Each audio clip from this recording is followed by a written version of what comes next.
Hello and welcome to another edition of For the Record. I'm Sean Murphy. My guest today, Tariko Satterfield. He is the founder and CEO of Real Life Empire. Tariko was a guest on my radio show recently, and now he has made it to TV. First of all, welcome to the show. Thank you so much, Sean, for having me here. Tell us about Real Life Empire. What is it? So Real Life Empire is a youth development company that was built to service the kids, underprivileged kids and at-risk kids at first. But what I started to see, Sean, was that there were more kids at risk than what was labeled at-risk kids. No kidding. So I started Real Life Empire to help those kids out. Now, there's a lot of things that are going on. One of them, big doings in Norwich, Connecticut. Let's talk about that.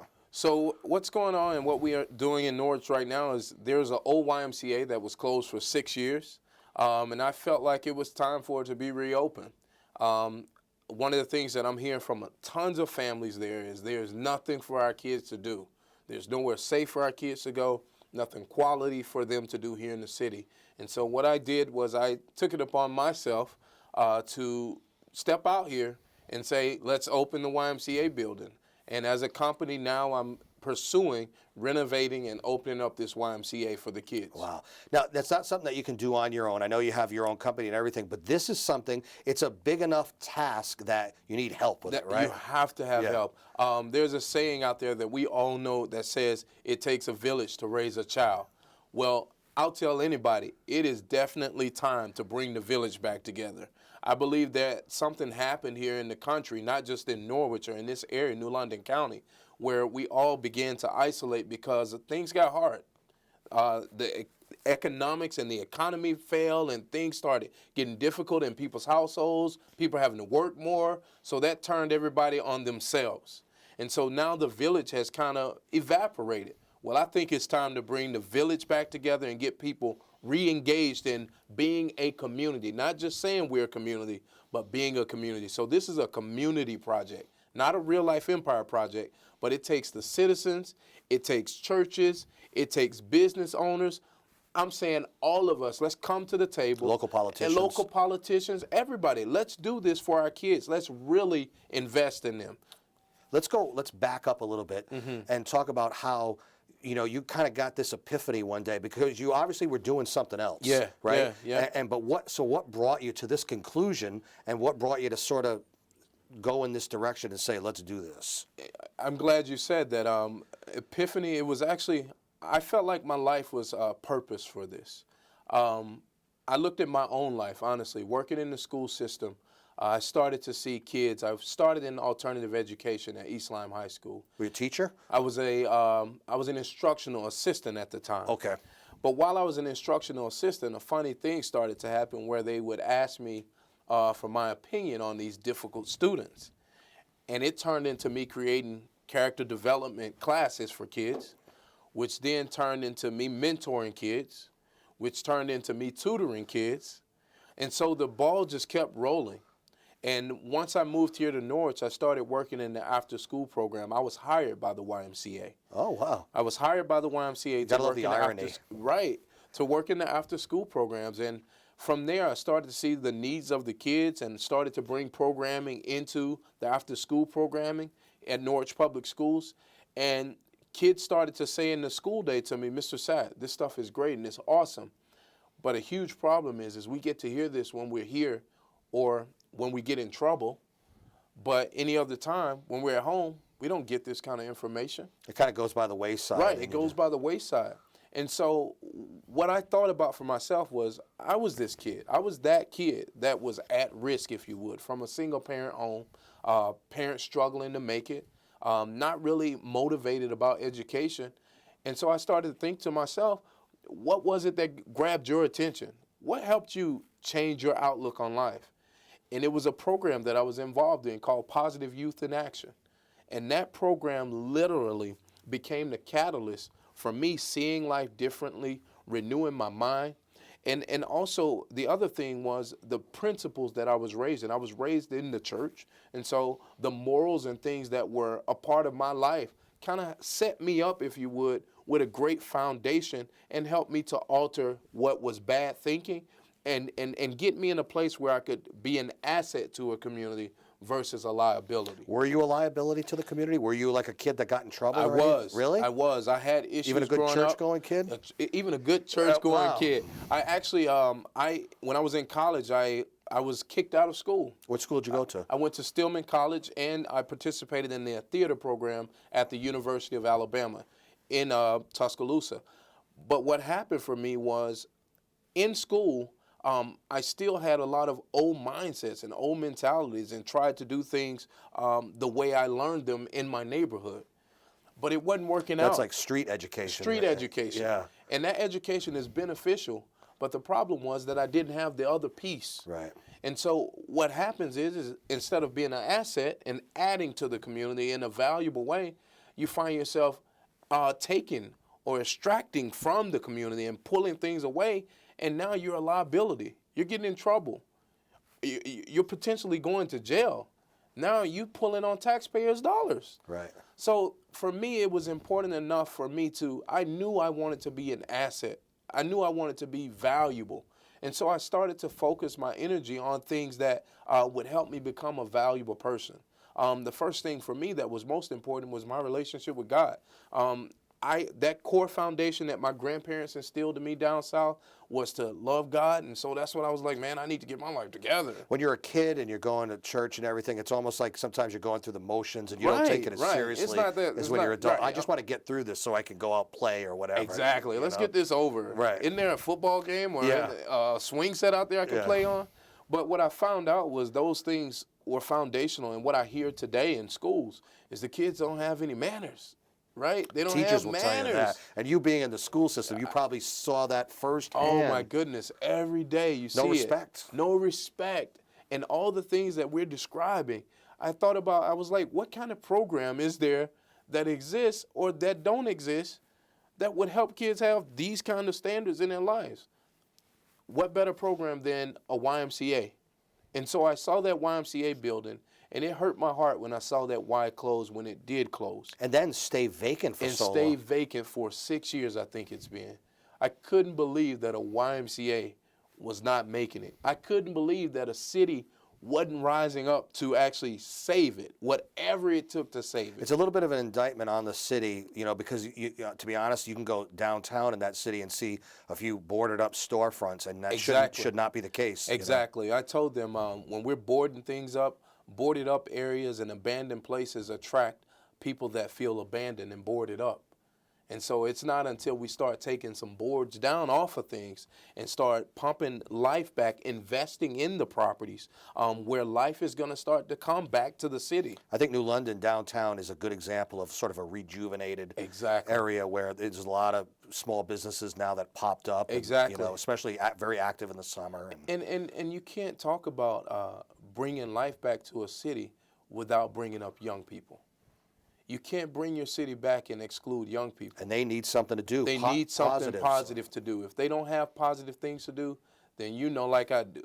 When we were young kids, when you don't know a direction to go, then the direction you're going to choose is probably not going to be the best one for you.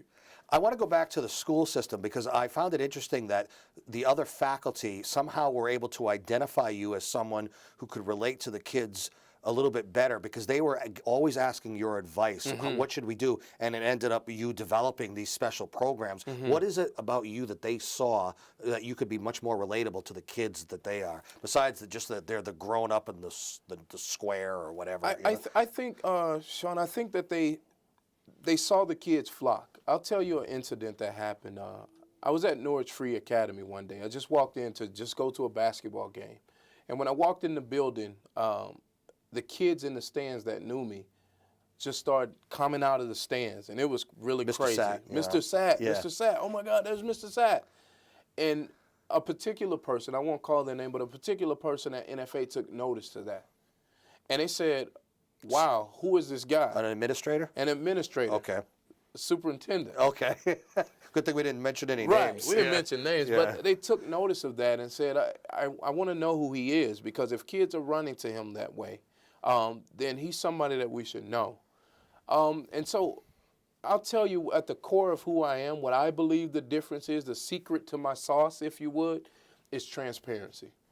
I try to be very transparent with kids.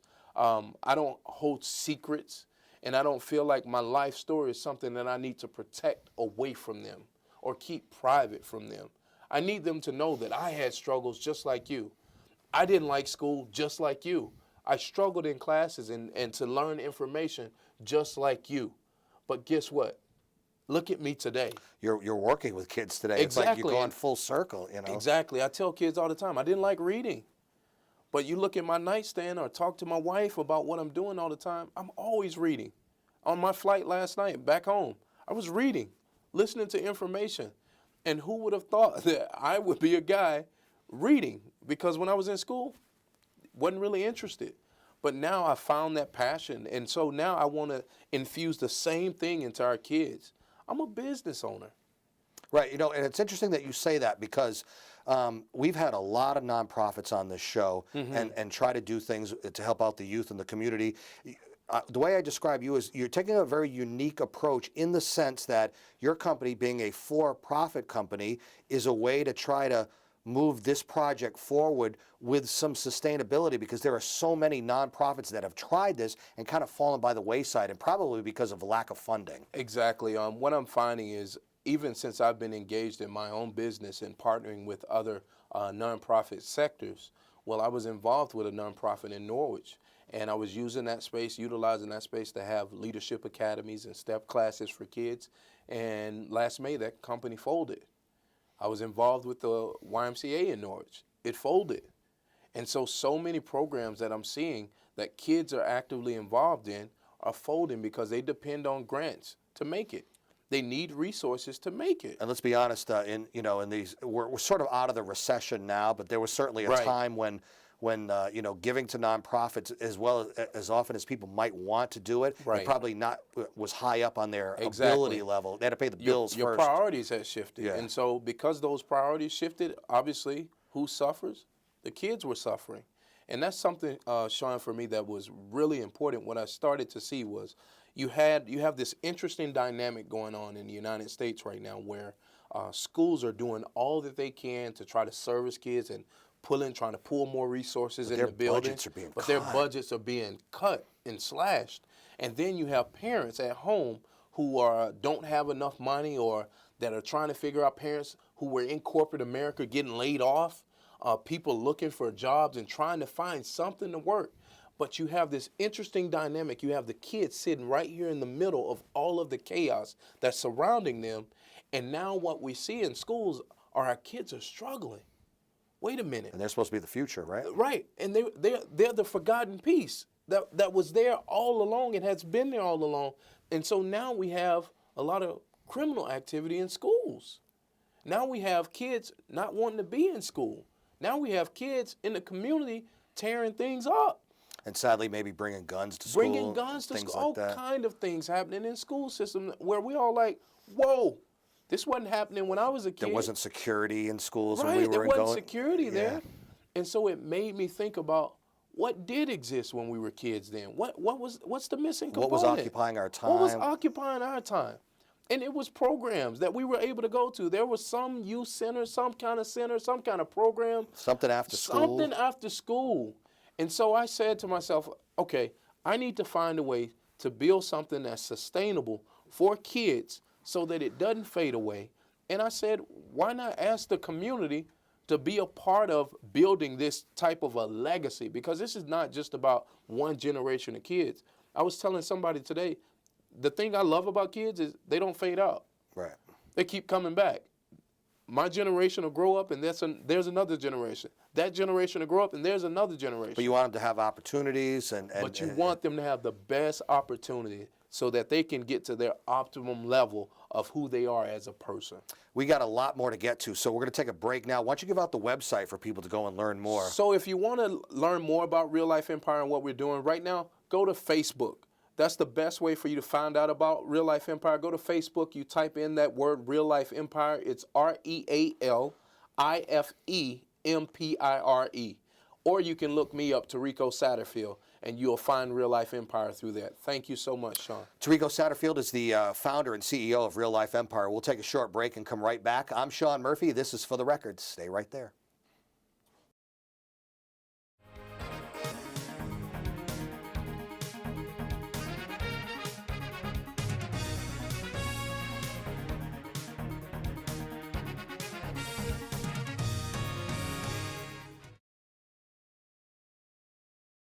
Welcome back to For the Record. I am Sean Murphy. My guest, Tariko Satterfield, founder and CEO of Real Life Empire. So good on the radio that I had him have him on TV too. We're doing a great job so far. So let's just keep going. Let's keep talking about Real Life Empire. One thing I want to get to before we run out of time is talk about the capital campaign that's going on. So yeah, we have a capital campaign right now, Sean, that's going on GoFundMe. If people want to donate, we're trying to raise funds. And like I said, it takes all hands on deck. I need everybody to go in. It's really difficult when you see that number, $3 million. Like, whoa. Even me, I was like, wait, whoa. I'm over my head. That's too many zeros. Too many zeros there. However, I broke it down and I said, but what if there's 40,000 people in Norwich? But what if everybody, we really are a village. What if everybody got involved in this? What if we really, you know what? Maybe my taxes don't have to go up. The mill rate? Maybe they don't have to go up. What if I just give into this project to support the kids? $5, $10 here. If you have 20, 30, 40, whatever it is that you want to give to support this project. This has nothing to do with Real Life Empire. This is not just about building Real Life Empire. This is about building our community. This is future, about right? building our future. I said to the politicians, Sean, I said to them, you got to deal with them if you want this project to go forward. That's right. I need them. Yeah. I need them. Have they been responsive? I've had one politician that really stepped up. His name is Tucker Braddock. Tucker stepped up and called and actually took me down, showed me the property, and has been a huge supporter. I think there are other politicians that actually support it. They haven't reached out and called yet. You may have to reach out. I'll reach out to them. I'm going to reach out to them and talk to them. But if there's a photo op, they'll be there. Hey, listen, whatever I need to do to get them to be a part, let's do it. But the GoFundMe page, you would go to GoFundMe.com /Real Life Empire, and it takes them right to the page where they can donate. But it also, the important thing is, it also tells the story of why I'm doing this, why I'm working on the project. That's important. People want to know the backstory. That's right. I want people to see what I'm doing, what I'm up to, and why. What's the purpose behind this? Why you? If you're asking somebody to have them give you money, they need a good reason why. Exactly. And so everything is going to be funneled through that GoFundMe page and my Facebook Real Life Empire page. I'm looking to very soon have up some numbers for people so that people can see the actual numbers. I said to you earlier, I believe the secret in my sauce is transparency. Right. I am a very transparent guy. No secrets, nothing to hide. I'm not ashamed of anything, and I want people's help. I want people's assistance. And nowadays, people are into vetting. They got to vet you, you know, and that's important. They feel more secure, and a lot of times it's necessary. And I understand that. And you're being a transparent person, that's going to be no problem at all. So what I've been doing is I've been talking to people. I'm talking to everybody. I wanted to reach as many people as possible because I believe it does take the community. I don't believe that I can get this done by myself. It's not possible. If I could get it done by myself, it'd be done. Right. You write a check and I'd write a check and it'd be done. But I can't. And so I need the community to step up and be a part of it. Now, that is one example of, I would imagine you, I'm not want to say not biting off more than you can chew, but you're discovering a lot of things. Oh, man. A lot of red tape, a lot of bureaucracy, yes. A lot of, you know, you got to be a politician at times. You got to kiss babies and shake hands. Right. You know, you're discovering things, you know. Sean, people say to me, "Are you a politician?" And I try to make sure I say to people, I'm not a politician. I'm not even interested in politics. But you gotta be involved to do what you want to do with your project. But I'm recognizing I love the community, and this is what I said to NPS when they hired me. I say to everybody, the community is just a part of who I am. I'm from the South, and so hospitality is first for us. More so down there than up here in New England. More so down there. Yeah. So I love going out and talking to people. I love meeting new people and connecting. And so why do I believe that this is going to be successful? For that reason. Because somebody that can connect people and reach people, talk to people, and not just like a surface thing, but really in depth, getting to know people for who they are and helping support the goals that they have for their children. If I see a person that's vested in my kids' lives, then that person becomes valuable to me. And I believe that same heart would be passed on to the people of Norwich and surrounding areas, that when people see that we're really vested and we really value them, then it'll bring value to the city. Where do we stand right now? At the current moment where we stand with the building and the property is, I called Chelsea Groton Bank because I believe they own the building right now. They're holding the lien on yeah, the building. okay. So I'm trying to set up a meeting with them so I can get some actual numbers to give to people. I need some actual data so people see where we are, see where the campaign is, and see where the support is needed. The other thing that I'm doing is I'm reaching out to big companies.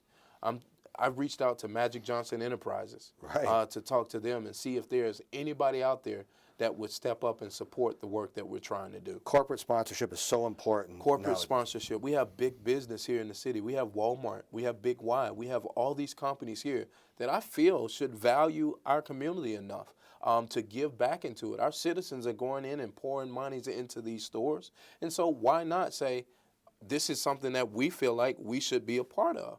I want these people to come on board and support this effort as well because they benefit. When families are leaving this community, then guess what? Dollars are leaving your stores too. And so why not do something that would support keeping the dollars here and keeping these kids and these families in this city and give them the lifestyle that they need. And it's one less empty building in the city. Exactly. So if you do get in there, then there's taxes that are coming in, to the city, Listen, I'm believing I'm going to get in this building. I may be crazy, but I think you have to be a little crazy to step off the ledge and do something of this capacity. We wish you all the luck in the world, and you keep tabs on you to make sure, and you're welcome back anytime to give us an update, once you're up and running. I would love to have you come back. I'd love to. One more time on the website. The website, so you go on Facebook, it's Real Life Empire, REALIFEMPIRE,